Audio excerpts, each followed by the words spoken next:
जीवन में सकारात्मक विचार पाने के लिए 9 भगवत गीता अनमोल वचन। दोस्तों, जीवन का वास्तविक उद्देश्य जानना सरल काम नहीं है।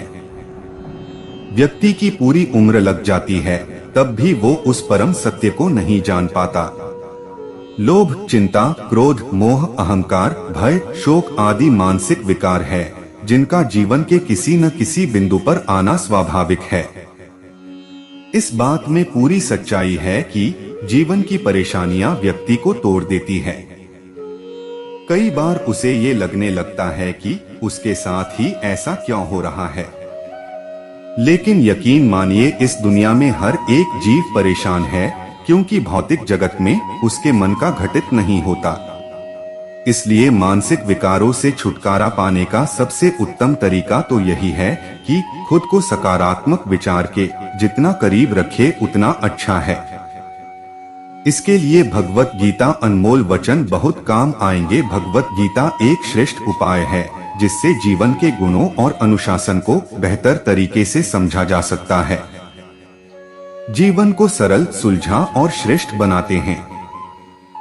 कुरुक्षेत्र के मैदान में जब अर्जुन युद्ध लड़ने के लिए हतोत्साहित हो गए थे, तब भगवान श्री कृष्णा ने उन्हें गीता का ज्ञान देकर उनका मनोबल ऊंचा उठाए, ताकि वो युद्ध करके अपना कर्म पूरा करें। भगवान कृष्णा द्वारा दिया गया गीता का ज्ञान को मानव जीवन का सार भी माना जाता है। इस वीडियो में 9 भगवत गीता अनमोल वचन की व्याख्या करेंगे, जिनका उपयोग आपका जीवन संवार सकता है। सही दृष्टिकोण विकसित करें। जीवन में सही दृष्टिकोण का होना अति महत्वपूर्ण है, क्योंकि जब तक आप चीजों को संपूर्णता के नजरिए से नहीं देखेंगे, तब तक आप उन्हें अच्छे से समझ नहीं पाएंगे। कुरुक्षेत्र के युद्ध में अर्जुन युद्ध के बाद की स्थिति का सही आकलन नहीं कर पा रहे थे, तभी वो युद्ध में नहीं जा रहे थे। इसलिए एक सही दृष्टिकोण अवश्य विकसित करें, जिसमें होने वाली घटनाओं की कल्पना पहले से ही की जा सके, साथ ही चीजों को दूसरे के नजरिए से भी देखने का प्रयास करें। परिवर्तन संसार का नियम है। इस दुनिया में कुछ भी फिक्स्ड नहीं है, सब कुछ परिवर्तनीय है। आज कोई अमीर और कामयाब है, तो कल वही गरीब और उदासीन हो सकता है। इसलिए कभी भी ये मानकर न चलें कि जैसा चल रहा है हमेशा वैसा ही रहेगा। व्यक्ति, परिवेश, समाज आदि सब समय के साथ बदल जाते हैं। मेरा, तुम्हारा, छोटा बड़ा, अमीर गरीब, ये सब अपरिपक्वता के संकेत हैं। इसलिए दुनिया और समाज में होने वाले बदलाव के लिए हमेशा तैयार रहें, उससे डरें नहीं। इस तरह आप लाइफ मैनेजमेंट का एक बहुत जरूरी फलसफा सीख जाएंगे। क्रोध को कंट्रोल करें। अपने जीवन में रोजाना हम ऐसे लोगों के संपर्क में जरूर आते हैं, जिनकी वजह से दुख होता है और अंततः वह क्रोध में प्रकट होता है। याद रखिए, क्रोध नरक का द्वार है। हालांकि देखा जाए तो गुस्सा एक मानसिक स्थिति है, जिसमें व्यक्ति को इस बात का अंदाजा नहीं होता कि क्या करना है और क्या नहीं। इसके अलावा मन मुताबिक न होना भी दुख जरूर पहुंचता है। लेकिन इससे निराश मत होइए, अपने जज्बातों पर काबू रखिए और गतिविधियों को मैनेज करना सीखिए, तभी आप क्रोध पर काबू पा सकते हैं। बिना कारण कुछ नहीं होता। इस दुनिया में घटित होने वाली हर घटना के पीछे कुछ न कुछ कारण जरूर होता है। कुछ भी यकायक नहीं घटित होता। सब कुछ किसी खास और जरूरी उद्देश्य के लिए होता।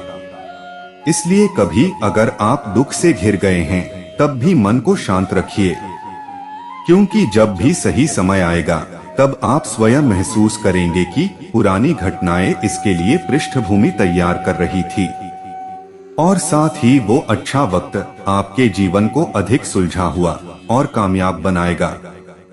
कर्तव्य का निष्ठापूर्वक पालन। एक मनुष्य होने के कई फर्ज होते हैं, जिनमें से एक होता है अपने कार्यों को पूरी ईमानदारी से निभाना। कर्तव्य के प्रति उदासीनता कर्मविहीन व्यक्ति की निशानी है। एक व्यक्ति संतान, विद्यार्थी नागरिक आदि के रूप में अपने कर्तव्यों का पालन कर सकता है। लेकिन उसे हमेशा ध्यान रखना चाहिए कि वो जिस भी भूमिका में है उसे संपूर्णता के साथ निभाए, तभी जीवन के सार्थक लक्ष्य के करीब जाया जा सकता है। और ये सार्थक लक्ष्य की पूर्ति का विश्वास ही उसे फिर निष्ठापूर्वक कार्य करने की शक्ति देगा। खाली हाथ आना और खाली हाथ जाना। शिशु जब इस धरती पर जन्म लेता है तब उसके पास कुछ नहीं होता, कपड़े भी नहीं। लेकिन उम्र बीतने के साथ ऐसा क्या हो जाता है कि उसे सांसारिक मोह इस कदर जकड़ लेते हैं कि वह जीवन का सार क्या है ये भी भूल जाता है। वो नहीं समझ पाता कि जिस तरह खाली हाथ आए हैं उसी तरह खाली हाथ जाना भी होगा। इसलिए जमा उतना ही करें जितना इस्तेमाल कर सकते हैं। ऐसा करने पर आपको मानसिक सुकून तो मिलेगा ही, साथ ही जीवन के सही मायने समझने में भी सहायता मिलेगी। आत्मा अमर है। भगवत गीता में भगवान श्री कृष्ण कहते हैं, आत्मा अमर है, शरीर नश्वर है, शरीर का नाश करना संभव है लेकिन आत्मा का नहीं, क्योंकि आत्मा को जलाया गलाया नहीं जा सकता, इसलिए आत्मा को मारना संभव नहीं है। इसको इस तरह भी समझ सकते हैं, जैसे हमारे कपड़े पुराने हो जाते हैं तब हम नए कपड़े पहन लेते हैं, उसी तरह शरीर का विनाश होने पर आत्मा भी दूसरे शरीर में निवास कर लेती है। इसलिए सुंदर काया पर गुरूर करने वालों के साथ उनकी काया कभी नहीं जाती, सब यही रह जाती है। ये समझने की आवश्यकता है। इच्छाओं को कंट्रोल करना। आज की दौड़ती भागती जिंदगी में अपनी इच्छाओं को वश में करना थोड़ा कठिन काम है, लेकिन एक बेहतर और सकारात्मक जीवन के लिए ये करना जरूरी है।